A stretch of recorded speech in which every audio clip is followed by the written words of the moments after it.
and welcome back to Fuzzy Dirty Gaming and a new video on the channel, just going over some tips for new players. I've seen lots of posts on the forums and on YouTube and on different community posts where it looks like there's lots of new players wanting to try Path of Exile 2 but they feel really overwhelmed by the reveal. So I thought I'd just go through a few hopefully reassuring points to go through why you don't need to worry and you should be excited about jumping in. The first thing I've noticed is people are just saying they don't understand a lot of the reveal, and after a while it just became super overwhelming.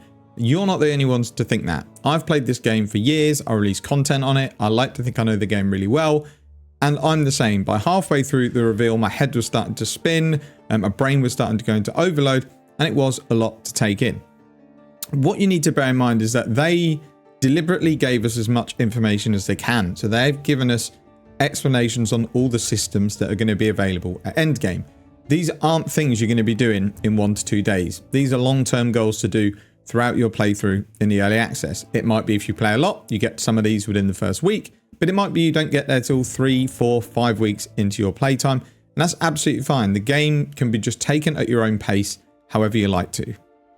The other point around this that's really important to point out is you don't have to interact with all of these mechanics because every single thing you pick up from them is tradable. The only thing in this game that you cannot trade is gold, and that is used for respecing your skill tree, buying stuff from vendors, and using as basically an auction fee if you want to exchange stuff on the currency auction house. Everything else from any mechanic can be purchased via trade. So what does this mean and why is it important? Well, if we take Path of Exile 1 as an example, there are players that have played this game for thousands and thousands of hours, and they may touch one of these league mechanics every single time a new league launches because it's what they enjoy doing, they understand it fully, and it's something they're able to make a nice amount of currency on. There are YouTubers and streamers that will just juice maps and juice strongboxes, and that's all they do. There'll be some that permanently just run Legion. There'll be some that would do Expedition for weeks and weeks on end. There are very few that would do all of the mechanics all of the time. They are things that you will learn which ones you like to do and which ones you're not interested in, and you will just avoid them. Me, for an example, I've never been a massive fan of Ritual and never really liked Expedition. They are two mechanics that I very, very rarely do in Path of Exile 1, and it's going to be the same in Path of Exile 2. They're not mechanics I'm going to focus on. I'll do them every now and again, but it's not something I want to jump in at because I know a lot of the other things look more fun to me. And the more you specialize in one thing, the more you learn about it. So what I would recommend for new players is just pick 1 or 2 of the mechanics that look fun to you and you think you understand, and just concentrate on them. And then maybe after a few weeks, if you're like, right, I understand that, I'm also a little bit bored of that, I'm going to go and learn how to do Breach, or I'm going to learn a bit more about Delirium. Because everything is tradable, you can buy anything you need for your build from other players that are farming those mechanics.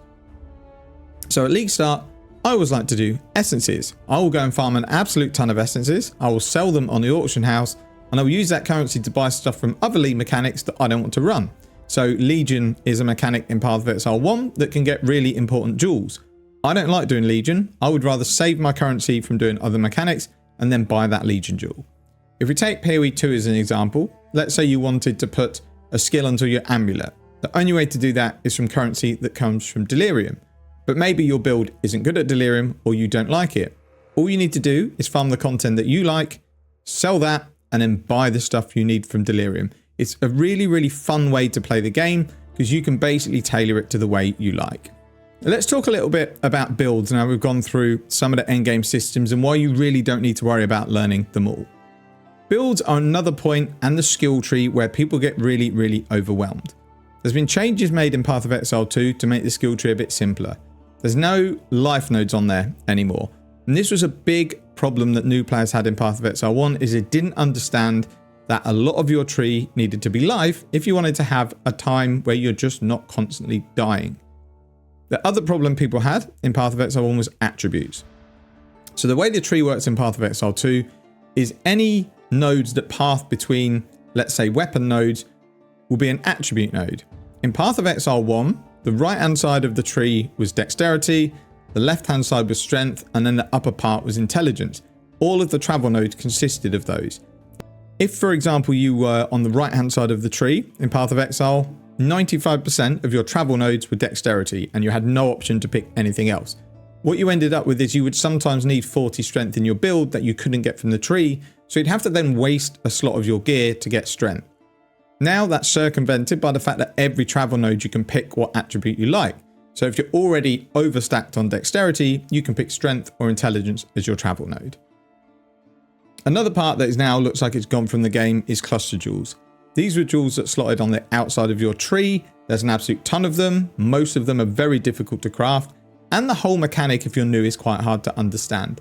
These are completely gone, which is really going to help new players because nearly all build guides used cluster jewels, and it was a point when new players got a little bit confused.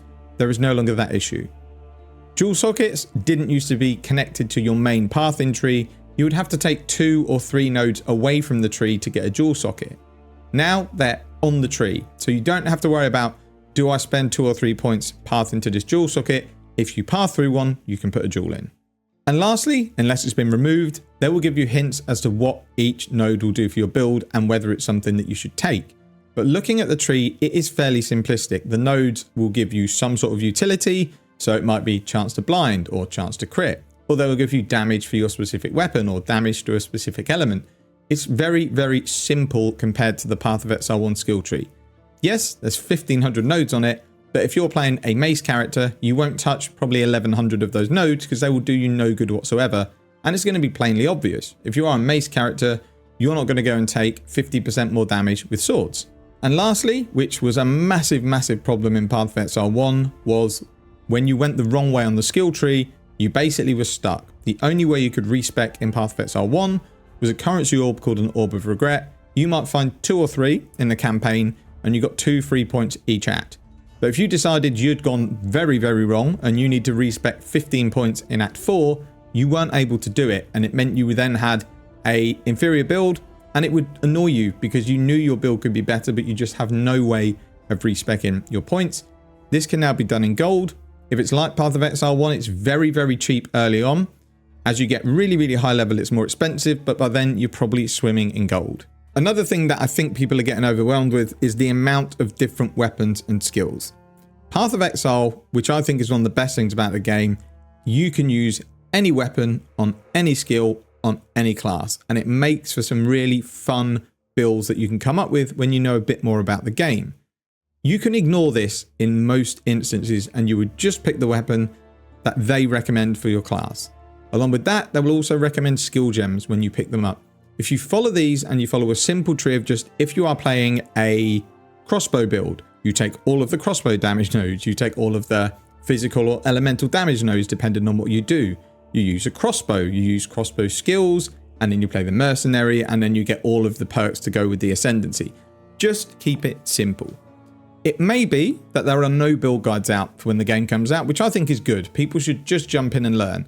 This is early access. There's no need to be the best or quickest at anything. It's all about having fun. You don't have to know builds inside and out. One thing you need to understand is that there are some people that have got 10 years in Path of Exile 1. They're very efficient at playing the game. They know a lot about the skills, and that will, in some respect, carry over to Path of Exile 2. There will be people pushing out build guides that might take you 2 months to farm the gear if you're a new player, and the build doesn't come online until then. If you're looking for a build to play after the first few days, you want to look for something called SSS Viable, which means that you can farm this gear on your own, or League Start or New Player Friendly. Does it mean they are? No, because you do get dishonest creators, but there are a ton of good creators that will make guides for simple builds that will get you most of the way to the end game and allow you to start playing, having some fun, and earning some currency. And then the last thing I would say is learn the crafting system. Compared to Path of Exile 1, this looks a lot simpler, but it does look a lot of fun, and it looks, if we do get the currency amount that they say are going to be dropping, you're not going to have to worry about messing up a craft because you'll never see that currency again. It should be fairly plentiful. Keeping your gear decent is one of the most important things you can do. Don't worry about pushing higher tiers of maps or getting through the campaign quicker. Concentrate on making sure that your gear is up to speed to where you want it to be. And the easiest way to know that is if you start getting crushed by stuff when you go in. Just simply look at what it is that's happening. Are you too slow at killing mobs? Do you need to get some more damage? Are you getting obliterated by anything that hits you? Do you need some movement speed because you're a little bit slow? And lastly, I'll just talk through a few things that you need to make sure you're looking out for when you're playing through the campaign. Firstly is your elemental resistances. These are super important for reducing damage. You want to get these capped as soon as you can and keep them capped. I imagine for the first few acts, it's not going to be punishing if you can't cap your resistances, but by the time you get into the second playthrough of the acts, you really want to be resistance capped. It's really important to do so, and you take a ton more damage if you're not. And then one bonus point, I guess, is I've seen a lot of people say they don't have 40 hours to play a week, so they can't play Path of Exile.